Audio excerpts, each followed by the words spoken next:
Good morning, everyone, and welcome to our Sunday message for the first Sunday in December and the first Sunday of Advent. At this time of year, we are actually in preparation for Christmas. Christmas is actually only 3 weeks away from tomorrow. And boy, if we look at the stores and we look at people's homes, there really is excitement in the air. We're buying presents, we're planning the dinners, decorations are going up all over. With our dinners, we're already deciding what our main dish is going to be, what the side dishes are going to be. Everything is being planned. Who's coming or going where and what time, and everything about Christmas is already basically here and now. But my question is, with all the excitement that's going on right now in preparation for our physical expectations of Christmas, what plans have you made for yourself on a day-by-day basis to keep your mind, heart, and soul staying in that joyful place of the Christmas preparations that we have going on now? And today we're going to look at some ways to find a deeper joy at this time of year.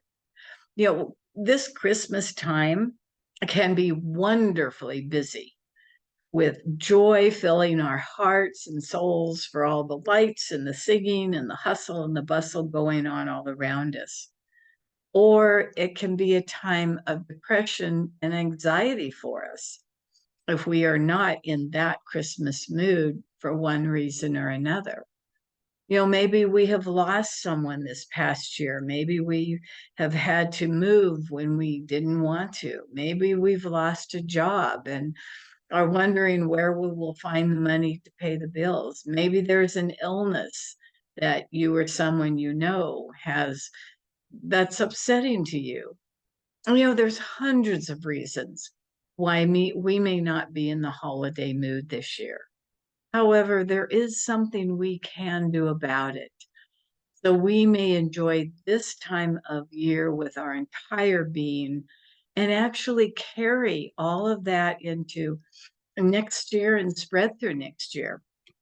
And first of all, it's to remember that this season is not about all the lights, the presents, the food, or the gifts. It's about the rebirth of the Christ inside of you. It's about remembering our constant and consistent connection with God itself and the Christ of our being on an everyday, every moment basis. It's about making that connection and then feeling the joy that comes from that connection. The lights, the presence, the laughter of friends and family all come from that joy. Sometimes, though, even remembering that is not enough to pull us out of our depression as this time of year comes around. So what can we do? We can begin by being grateful for whatever, you could be grateful for. 2 weeks ago, I shared with you what the energy of being grateful does to us and for us. It enlivens every cell in our physical body. It sharpens our minds, increases blood flow, helps us sleep better, increases the dopamine and serotonin levels, which work to help us actually feel better. There was a huge research study done where they wanted to study the effects of gratitude on anxiety, stress, and depression. And that study found that people who found even little things to be grateful about could not stay in depression for very long. At that time, I gave you 6 things to help you stay in gratitude. Appreciate yourself, start a gratitude journal, keep a gratitude jar, gratitude visits with those who have been a part of your life and express that gratitude to them. Don't hesitate to be happy.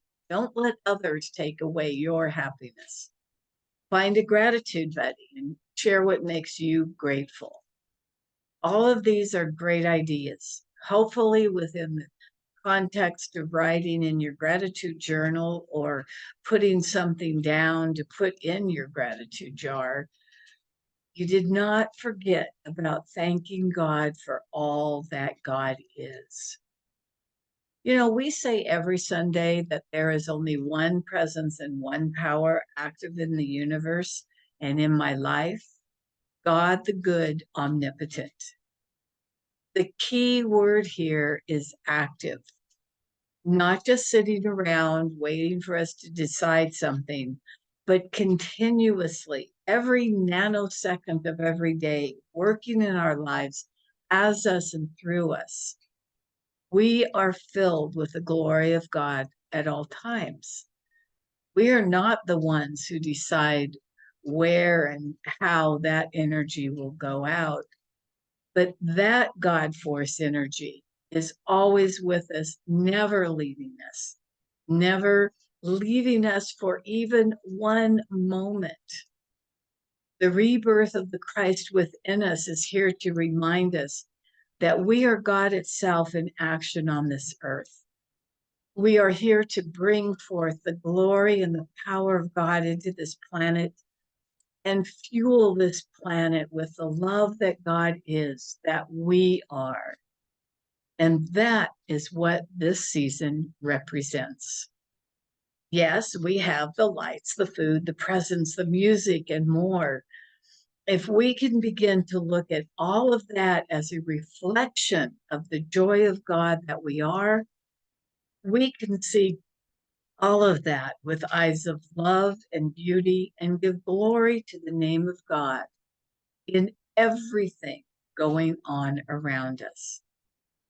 At this time of year, as we give thanks and glory to the one source God in all our endeavors, then the energy of being grateful takes on an entirely new dimension for living. Instead of being wrapped up in grief and sorrow at this time, we can find the joy in being the messenger of God to bring forth the glory of God into the world.